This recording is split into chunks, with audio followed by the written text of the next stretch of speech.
Le cœur battant, Célia franchit la porte de l'entreprise où elle avait passé une décennie de sa vie. Un carton sous le bras rempli de souvenirs insignifiants. Vous êtes viré pour inconduite morale, avait craché son patron. Les yeux froids comme la pierre des cathédrales andalouses. Et alors qu'elle descendait les escaliers, une larme solitaire glissa sur sa joue, marquant la fin brutale d'un monde qu'elle croyait stable. Dans les rues animées de Séville, sous un soleil implacable qui faisait danser les ombres des orangers, Célia marchait comme une ombre elle-même. À 35 ans, elle avait gravi les échelons d'une agence de tourisme réputée, organisant des voyages qui emmenaient les âmes perdues vers des horizons lointains. Mais aujourd'hui, tout s'était effondré. Licenciée pour être lesbienne. Après 10 ans de loyauté, de nuits blanches à planifier des itinéraires parfaits, on l'avait jetée dehors comme un billet périmé. Inconduite morale, avait répété le directeur.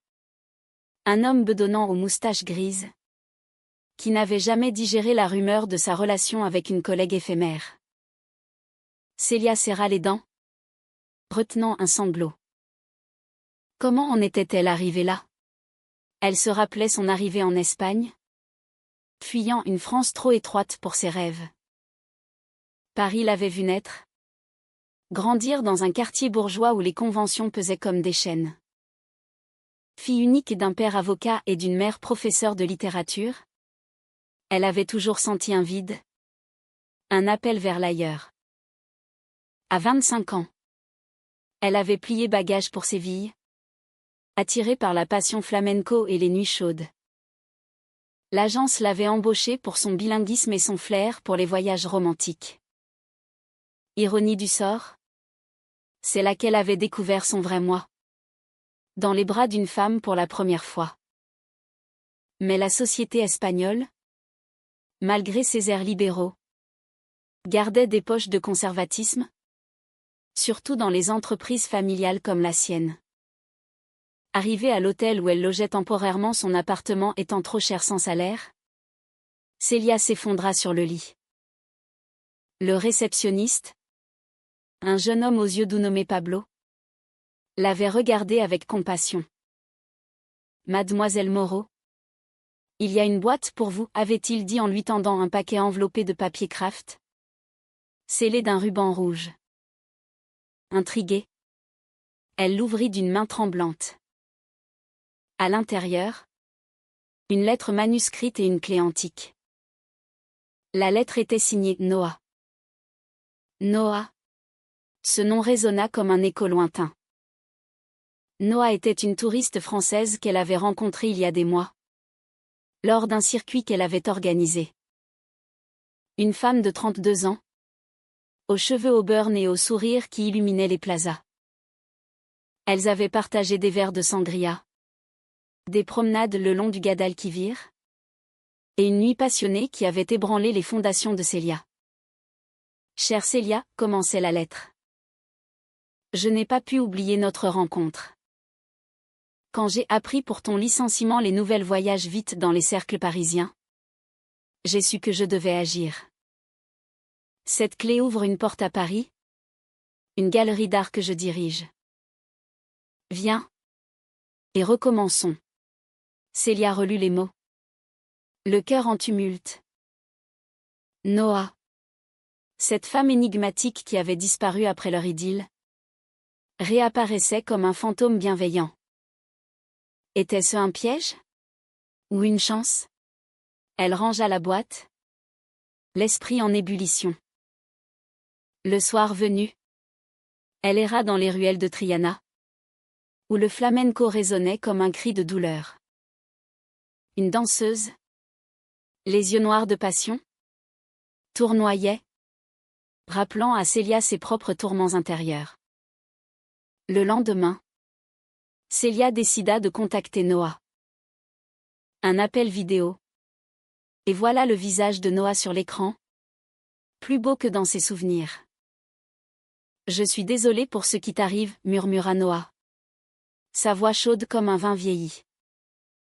Elles parlèrent des heures, revivant leur nuit à Séville, ou sous les étoiles. Elles s'étaient avouées leurs désirs cachés. Noah avoua avoir fui par peur. Mariée à un homme qu'elle n'aimait plus. Piégée dans une vie parisienne de façade. Mais maintenant, je divorce. Et je veux t'offrir un nouveau départ. Célia, touchée, accepta de venir à Paris. Elle prit le train. Traversant les Pyrénées, le cœur gonflé d'espoir et de peur. À Paris, Noah l'attendait à la gare, élégante dans une robe rouge qui contrastait avec la grisaille automnale. Elles s'embrassèrent. Un baiser chargé d'émotions refoulées. La galerie d'art de Noah était un havre de créativité. Nichée dans le marais, avec des toiles abstraites évoquant des passions interdites. Célia s'installa, aidant à organiser des expositions. Leur relation fleurit. Des dîners aux chandelles aux promenades le long de la Seine. Mais des ombres planaient. Le mari de Noah, un riche entrepreneur nommé Julien, refusait le divorce, menaçant de ruiner la galerie. Il sait pour nous, confia Noah un soir. Les yeux embués. Célia serra sa main, promettant de lutter. Les mois passèrent. Mélange de joie et de tension. Célia découvrit la profondeur de Noah, une artiste blessée par un passé d'abandon. Élevée dans une famille catholique stricte. Leurs nuits étaient des oasis de tendresse, où les corps se fondaient en une harmonie parfaite. Mais Julien frappait à la porte, envoyant des lettres menaçantes. Un jour, il surgit à la galerie, hurlant des insultes. « Tu es une perverse », cracha-t-il à Noah. Célia intervint, le repoussant, mais la peur s'installa. La tension montait comme une marée inexorable. Célia et Noah tentaient de construire leur vie ensemble, mais Julien devenait obsessionnel. Il engagea un détective pour les suivre, envoyant des photos compromettantes à la famille de Noah. « Comment peux-tu me trahir ainsi » écrivit la mère de Noah dans une lettre déchirante. Noah pleura des nuits entières, serré contre Célia, qui murmurait des mots d'amour en français, langue de leur connexion profonde. « Nous sommes plus fortes ensemble, disait Célia, évoquant les héroïnes des romans de Colette qu'elle adorait. Pour échapper à la pression, elles décidèrent de retourner en Espagne, à Séville, où tout avait commencé. Noah vendit une partie de ses biens pour financer le voyage, et elles louèrent une petite maison dans l'Alcazar, entourée de jardins luxuriants. Là, sous le soleil andalou, leur amour se renforça. Des pique-niques au bord du fleuve, des danses improvisées au son de guitares gitanes. Célia trouva un emploi freelance en tant que guide touristique, partageant sa passion pour l'histoire maure. Noah peignait, inspiré par les couleurs vives de l'Espagne. « Tu es ma muse » chuchotait-elle à Célia, traçant des courbes sur sa peau. Mais le passé rattrapait. Julien, furieux, débarqua à Séville. Il les confronta dans un café animé, les yeux injectés de rage. « Noah, reviens ou je détruis tout » menaça-t-il. Noah, tremblante, le défia. « C'est fini. Julien. J'aime Célia. » Il partit en claquant la porte. Mais Célia sentit un frisson. Était-ce la fin? Non. Ce n'était que le début du chaos. Quelques jours plus tard, la galerie de Noah à Paris fut vandalisée. Des toiles lacérées. Des messages haineux peints sur les murs. Lesbienne dehors. Noah s'effondra, accusant Julien. Elles portèrent plainte, mais la police française traînait les pieds. Au milieu de cette tourmente, Leur relation s'approfondit. Célia confia ses peurs d'abandon, héritées d'une enfance solitaire. Noah révéla son mariage forcé. Un arrangement familial pour masquer son orientation. J'ai toujours su. Mais j'avais peur, avoua-t-elle. Leurs conversations étaient des thérapies. Mêlant larmes et rires. Un soir, sous un ciel étoilé, elles échangèrent des vœux improvisés. Je t'aime pour l'éternité, murmura Célia, glissant un anneau simple à son doigt. Pourtant, la trahison guettait. Noah, sous pression, contacta secrètement Julien pour négocier. Célia le découvrit par hasard, envoyant un message sur son téléphone. Pourquoi, hurla-t-elle. Le cœur brisé. Noah pleura, je voulais nous protéger. Il promettait de nous laisser tranquilles si je lui donnais de l'argent. Célia se sentit trahie. Comme si le sol s'ouvrait sous ses pieds. Elle partit en claquant la porte, errant dans les rues de Séville. Le monde en miettes. Était-ce la fin? Elle se réfugia chez une amie. Maria. Une danseuse flamenco qui l'écouta des heures. Noah la chercha partout, laissant des messages déchirants. Pardonne-moi. Mon amour. J'ai eu peur. Célia, dévastée, lutta contre ses sentiments. La trahison était un poignard, mais l'amour un baume. Après des jours de réflexion, elle revint. Elles se réconcilièrent dans une étreinte passionnée, promettant transparence. Mais Julien n'avait pas dit son dernier mot.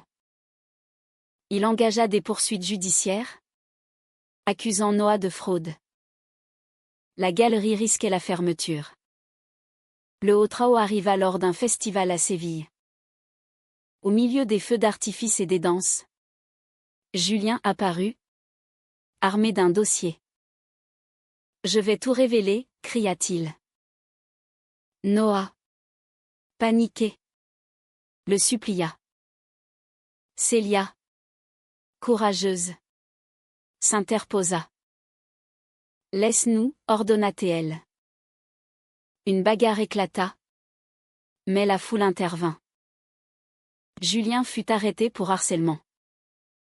Libéré temporairement, elles rentrèrent, épuisées mais unies. Les semaines suivantes furent un tourbillon judiciaire. De retour à Paris pour le procès, Célia et Noah affrontèrent Julien devant un juge impartial. Les preuves s'accumulaient, messages menaçants, vandalisme prouvé. Noah témoigna, la voix tremblante, de son mariage toxique et de son amour pour Célia. J'ai trouvé la liberté dans ses bras, déclara-t-elle, les yeux brillants.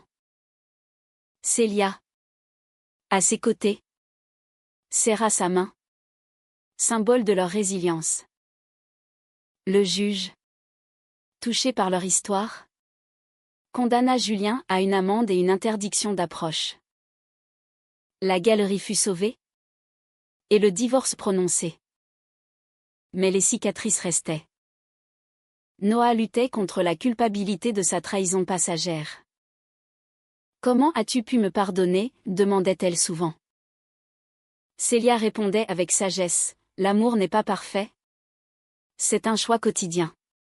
Inspirées par leur épreuve, elles décidèrent d'ouvrir une branche de la galerie à Séville, dédiée à l'art queer. Des expositions sur l'amour interdit. Des ateliers pour jeunes LGBT. Célia organisa des tours thématiques, explorant l'histoire cachée des femmes amoureuses en Espagne. Leur vie devint un mélange harmonieux de cultures. Matins français avec croissants et café. Soirs espagnols avec tapas et vin. Elles adoptèrent un chat errant, baptisé Liberté, symbole de leur renaissance. Les amis affluaient, formant une communauté bienveillante. Maria, L'amie flamenco devint une confidente, enseignant à Noah les pas de danse qui libéraient l'âme. Pourtant, un nouveau conflit surgit. La famille de Noah, apprenant la vérité, la renia. « Tu nous déshonores », écrivit son père. Noah s'effondra, mais Célia la soutint, rappelant les mots de Simone de Beauvoir, « On ne naît pas femme, on le devient ». Elles voyagèrent en France rurale pour confronter la famille. Une rencontre tendue, où les larmes coulèrent. La mère de Noah, émue, finit par serrer sa fille dans ses bras. « Je t'aime quand même », murmura-t-elle. Un pas vers la réconciliation. De retour à Séville, leur amour atteignit des sommets. Une nuit, sur le toit de leur maison, elles contemplèrent les étoiles. « Souviens-toi de la boîte », dit Noah. « Elle a changé tout. » Célia sourit, « Non. C'est toi qui as changé mon futur. » Elles s'aimèrent avec une intensité renouvelée. Corps et âme entrelacés. Mais le destin réservait une dernière épreuve. Noah fut diagnostiqué avec une maladie auto-immune, fruit du stress accumulé. Célia devint son pilier, l'accompagnant au rendez-vous, cuisinant des repas sains. « Je ne te quitterai pas », jurait-elle. Noah, affaibli mais déterminé, peignait des toiles vibrantes, capturant leur histoire. La communauté les soutint, organisant des fundraisers pour les traitements. Au fil des mois, Noah se remit lentement. Leur lien, forgé dans le feu, devint incassable. Elles écrivirent un livre ensemble. Amours andalouses. Un récit poétique de leur parcours, mêlant romance et plaidoyer pour les droits LGBT. Publié en France et en Espagne, il toucha des cœurs, inspirant d'autres à vivre authentiquement. Le climax émotionnel culmina lors d'une exposition à la Galerie de Séville. Des centaines d'invités, dont la famille réconciliée de Noah et d'anciens collègues de Célia. Au centre, une toile immense, 2 femmes enlacées sous un arche sévillane, symbolisant leur réunion. Noah, guéri, prit le micro, « Cette histoire est la nôtre, mais elle est universelle. L'amour triomphe des trahisons et des peurs. » Célia, les larmes aux yeux, l'embrassa devant tous. Un acte de défiance et de joie. Julien, apprenant la nouvelle, envoya une lettre d'excuse, admettant ses torts. « J'étais aveuglé par la jalousie », écrivit-il. Noah pardonna, fermant le chapitre. Leur vie s'épanouit, voyagent ensemble, aidant d'autres couples LGBT en difficulté. Célia fonda une association pour les droits des travailleurs queer, transformant sa douleur en action.